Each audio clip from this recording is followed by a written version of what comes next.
சரி, இப்போ இந்த படத்தோட கதையை பற்றி சுருக்கமாக பார்த்துருவோம். இந்த கதையோட நாயகன் சூர்யா. சூர்யா பணக்கார வீட்டு பையனாகவும் ஒரு பிஸ்னஸ் மேனாகவும் இருக்கிறாரு. அதே சமயம் கன் ஷூட்டிங்கில் தேர்ச்சி பெற்று ஒலிம்பிக்கில் கலந்துக்கவும் செய்கிறாரு. ஒலிம்பிக்கில் கலந்துக்கிட்டு இந்தியாவுக்காக கோல்டு மெடலும் ஜெயிக்கிறாரு.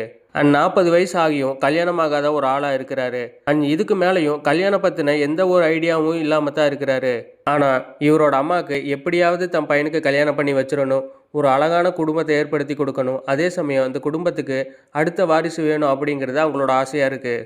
சரி, அம்மாவோட ஆசையும் நிறைவேற்றணும், அதே சமயம் கல்யாணமும் பண்ணக்கூடாது அப்படிங்கிற ஒரு யோசனையில் சூர்யா அவர்கள் ஒரு வாடகை தாய் மூலமாக குழந்தைய பெற்றுக்கிறாரு.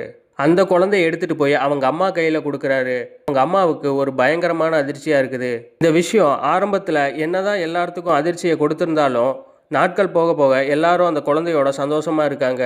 இந்த மாதிரி சினிமா பற்றின அப்டேட்ஸ், மூவிஸை பற்றின கண்டென்ட் உங்களுக்கு வரணும் அப்படின்னா மூவி டேட் சேனலை லைக் பண்ணுங்கள், ஷேர் பண்ணுங்கள், சப்ஸ்கிரைப் பண்ணுங்கள். மறக்காமல் பக்கத்தில் இருக்க பெல் ஐக்கானையும் கிளிக் பண்ணுங்கள்.